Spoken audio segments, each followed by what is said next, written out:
Hey, welcome back to Shadow Shorts. If we've never met before, my name is Jeff Echols. I am a senior advisor and the head of marketing for Shadow Partners. And every weekday, I bring to you a short conversation with an expert or a thought leader in the realm of innovation for the built environment. And today, I'm really looking forward to this conversation for a few reasons, which I'll explain here in a few minutes. But I am joined by Brad Crawford. He's just up the road from me. Actually, I'm in Indianapolis, and Brad's up in Fort Wayne, Indiana. Get your atlas out, and you can understand that geography here, that Indiana geography. But Brad is the CEO of Ambassador Supply and also the CEO of Rival Holdings. We'll talk about that. One of the reasons I'm excited is because a couple of days ago I had KP Reddy, who's the CEO of Shadow Partners and Shadow Ventures. KP and I talked about VC, venture capital, versus corporate VC or CVC. Yes. And today, this is sort of a great follow up to that conversation. So, Brad, thanks for joining me today. I'm glad that you're here, and I'm really looking forward to this conversation. Appreciate the invite, Jeff. Thank you. Looking forward to it as well. Yeah, absolutely. And so we're not far apart. I should have just driven up a couple of hours and we could have just done this live from your office. That would have been the thing to do. But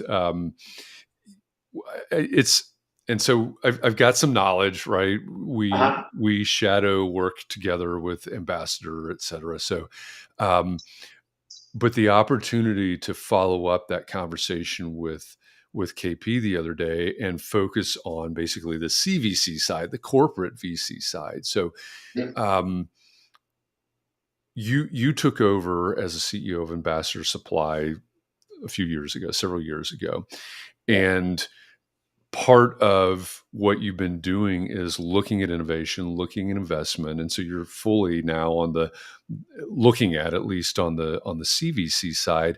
Yeah. Tell me why, as you look at a company like Ambassador, and you're going to have to give a little bit of background, I guess, in order to really Sure. understand this. But tell me why, when you take a family-owned company and you look at diversification and you start looking at innovation, why do you start to do that, and where does the venture side come into the equation? Yeah, it's a great question and one I don't know that I can succinctly answer. That's Um, fine. but Ambassador Supply, which was part of a larger organization, it's really a family office private equity firm, Ambassador Enterprises. We have the owner has the desire for us to be a 100-year legacy based company. So when you try to step back and look at what's going to happen in 1 year, let alone 10 years or 100 years, that looks and the forces that act upon you look totally different. So trying to set a strategy, even though your executable strategy might be for 3 years out, or your framework might be for 3 years out, 5 years out, trying to steward somebody's resources towards a long-term 100-year run, which is what they desire, it forces you to think differently. And for us, what does this industry look like 15, 20 years from now, or 50 to 100 years from now? Change has to occur. And my background, I came from advanced manufacturing in the automotive and electronics industry. So I'm not an engineer. I have a business administration degree, but I kind of have that mindset of efficiency and continuous improvement. So the worlds kind of merged, bringing my past experience together with the construction and building industry, the built worlds. And when you see where it has evolved over the last 50, 60 years, it hasn't evolved as the rest of the world or industries have evolved. And there are many reasons why that has happened that way. And you have to be respectful of why it hasn't and what the context is. And then how do we apply the macro forces and the need for affordable housing and the need for additional housing or additional structures in general. Um, those are two forces that aren't necessarily moving in the same direction. So something has to change. And we know we're not going to change the world. Our desire is not to change the world, but our desire is to make sure that we have a company that can support its employees for the next 50 to 100 years and be agile enough to adopt these disruptive technologies or iterative disruptive technologies that are coming down the pipeline, and it is happening. So for us, I'm giving you a long-winded answer, but elevator speech. But for us, we tried to figure out what does the horizon look like and who can we partner with. And we looked at several VC funds to do so. And we felt we could hire an individual to go out and look and hunt, but it made more sense for us to hire or join or fund a VC partner that was like-minded. And we got it down to 3 or 4 funds, and we chose Shadow. And through that process and through that knowledge transfer, we have also looked at not only becoming a fund partner for the VC, but also what are we doing as a corporate VC alongside them to help impact some of these investments or do some things that maybe doesn't fit the VC mindset, but does fit the corporate VC mindset. And I think there is a difference. Yeah, and KP, I think when we talked, I think it was Monday of this week, but when we talked, he laid out how he saw the difference in the mindsets of the VC versus the CVC, and I think all of that makes sense. And what's really interesting to me about what you were just talking about was starting from the point of view of wanting to have a legacy, 100-year company, one that supports your employees for 50 to 100 years, et cetera. And I think oftentimes we get caught up in this idea of innovation and change and disruption and, this idea that everything is new, but you're actually saying, yeah, everything needs to be new. Everything needs to change in order for us to survive, in order for us to build this legacy. And I think for a lot of people, that's probably not something that was top of mind. Oh, I didn't think about that in terms of the longevity of our business versus how do I compete today, tomorrow, next week, next quarter, next year. Yeah, I think that. So a couple points there. I think you have to respect the history of, construction's millennia old, right? But how do you respect? There's a reason why it got to where it got to today.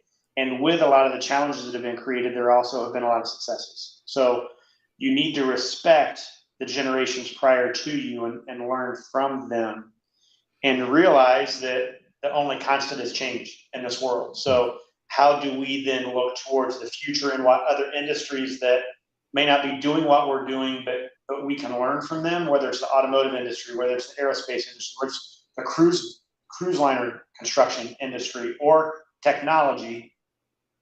What does that look like? What can we glean from their successes, their failures to help us down our path? And try to balance that with the human aspect, the cultural aspect of what we're doing, which is our employees, our communities that our employees live and work in. We need to try to help them adapt for an ever-changing environment. Because I think what's coming to an inflection point to where you're going to have several of these technologies come together and things are going to change rapidly. And it's going to appear to the outside world that it's overnight, but it's been 20, 30 years in the making to lead to this. So, from our perspective, we have to look at that horizon. And again, how far out, I don't know, but we have to look at it from what can we do today to set ourselves up for that point tomorrow. And as a corporate VC, we're going to look at, and we're going to narrow down our scope and take a look at multiple offerings to try to get us to the same point in time.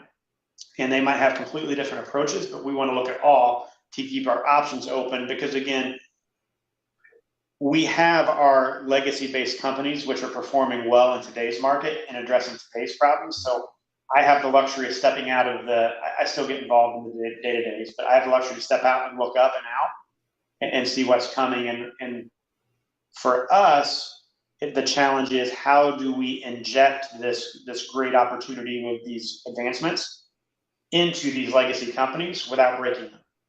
And we're working through that today. Yeah. I know you have a lot of business experience, even beyond, Ambassador and Rival. So when you think of where you are now and what you're doing now in the corporate VC realm, as a way to as a vehicle for building and Right. sustaining a legacy company. What do you see as the biggest difference between that attitude, that outlook, even the logistics of what you're doing versus another company across town that may have a similar product base, that may have a similar customer base, et cetera, but they aren't focusing on the CVC. They may be saying, "Hey, we want to build a legacy company as well," but they're going about it differently than you are. You're going about it differently than they are. What do you see? Based on all of your experience, what's the biggest difference between those two outlooks? Intentionality, honestly, I think. So we're very intentional about taking a step back, looking around and listening, what are our options? And saying, how can we do it better? A lot of what we see in the industry is a lot of people are working in their business every day and not, they don't have the ability to take a step back and work on their business. Yep. And we've been blessed enough that we've been able to hire some really good people to do so. I think we're probably all moving in the same direction the next 5, 10, 15 years. I'm hoping, and we're all going to have some sort of um, turmoil, some sort of disruption in our daily activities as these technologies come in. I don't think it's a one size fits all, or we're going to swallow this magic pill that cures all of our ills at that time. We'll still have challenges. I just hope we're better prepared, whether that's better margins long term, whether that's, we can invest in our people at a higher level because we have savings from some efficiencies in other places that will help us adapt more smoothly than what the rest of the industry that doesn't look ahead, if you will, in the same way we do. Um, they're going to have to pivot pretty quickly, Mm. or maybe accept a place or a role in the industry that's not optimal for them.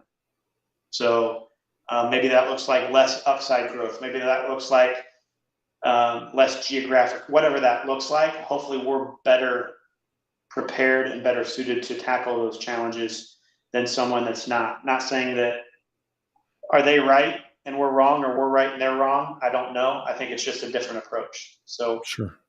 we're trying to get out in front of it as best we can. Yeah, yeah, that makes a lot of sense. So I know that you are headed to Shadow Summit later this year. If you're watching this and you don't have any idea what I'm talking about, Shadow Summit. This will be the seventh annual Shadow Summit. It's our own conference. We call it a summit because that's what it is. It's not a conference where we're going to gain continuing education units. It is a place for a small number, 200 tickets max, for a small number of people to get together, the best thinkers, the best innovators in the built environment, to talk about, and we like to think, set an agenda Mhm. for what's going to happen, what's going to be invested in, what's going to be innovated for the built environment through the rest of the year, looking at 24, looking at 25. So Brad, I know you're going to be at Shadow Summit.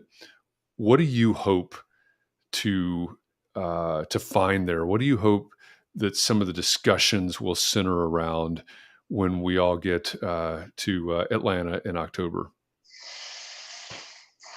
Selfishly, industrialized construction, or an aspect Mhm. of industrialized construction.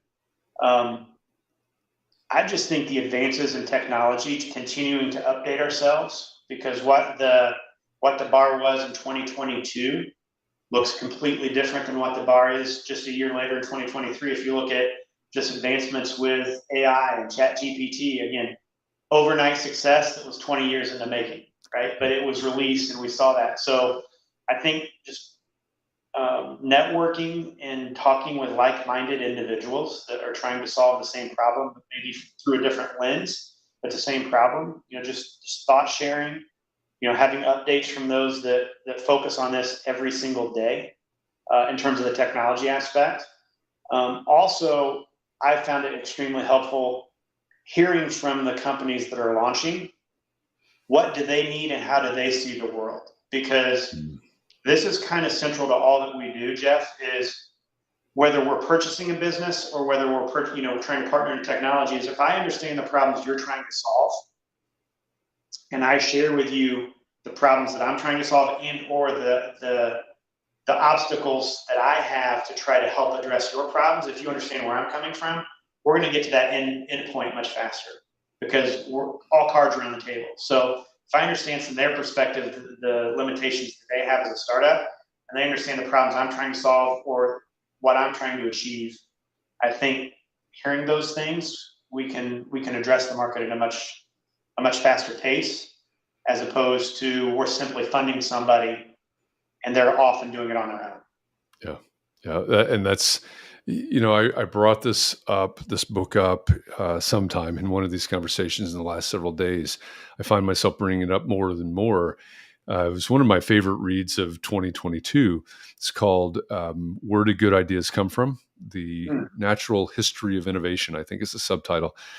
Stephen Johnson, I believe, is the author, but he talks about near adjacencies, and he talks about it. He explains essentially what you just described, and you said something earlier where we see these things that we see. Oh, look at that huge innovation, this groundbreaking things, and we can look at it as an overnight success, 20 years in the making, but as he describes it in the book, he says, most of these big innovations, these groundbreaking things that we see, are just small iterations from a near adjacency. It's something that's been happening and just made a leap over to somewhere else. And what you just described about the summit and the reason that you need to have the conversations that you have, I think fits Yeah, exactly into that scenario. I appreciate that. I'm going to read that or listen to it. I don't read it. I'll listen to I am with you. I burn Audible credits like they're it. like they're kindling, man. I keep upping my plan and then keep buying more, but I listen to them as well. Where do good ideas come from?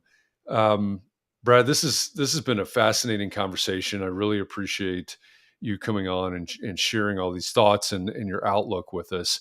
And I'm looking forward to getting together with you before then, but in Atlanta for Shadow Summit. I'll be up in Ball State, or I'll be up at Ball State in Muncie in a couple of weeks. I'll just bump up Yeah, come on to up. Love Fort to Wayne have when you. I'm up there. Yeah, absolutely. If you're watching this right now or listening to this, and you want to know more about Shadow Summit, then go to shadowsummit.com. It's in the bottom left-hand corner of your screen right now. And Brad, if they want to know more about what you're working on, they want to know more about Rival, and they want to know more about Ambassador, where should they go? Best place is our website, rival.re, as in real estate, rival.re, and ambassadorsupply.com. The other affiliate is Via Developments, so viadevelopments.com. So those are the kind of the three, but Rival can take you to both of those. It shows a lot of our investments through Shadow as well as independently. And reach out to me. As always, my contact info is on the website. I love to talk to like-minded people. Right on. Love it. So the URL for Rival is in the bottom left-hand corner of your screen right now, rival.re. Go check it out, connect with Brad, and join us in Atlanta, October 24th through 26th for Shadow Summit. Go to shadowsummit.com and there's a button. Like I said, this is a purposefully intimate affair, only 200 seats in the auditorium. And it really is meant to be a summit. It's a place where we talk about issues and try to find solutions and set an agenda as we move forward. So there's a button to apply at the top of the page at shadowsummit.com. Join Brad there, join me. You heard from KP Reddy earlier this week. We'll all be there and we'll be having discussions just like this one that Brad and I have been having for the last almost 20 minutes now. We're getting to the into the realm of shadow medium instead of shadow short at this point. But we'll go deeper. We go deep into the weeds on conversations just like this. So join us. Go to shadowsummit.com for more info, and we'll see you down there in Atlanta. This is Brad Crawford, is the CEO of both Ambassador Supply and Rival Holdings. And Brad, thanks a lot for joining me. I appreciate it. It's been a fun conversation.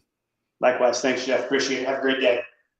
Absolutely. Thanks. And for all of you out there, I'll be back again tomorrow with another Shadow Short. We'll see you then.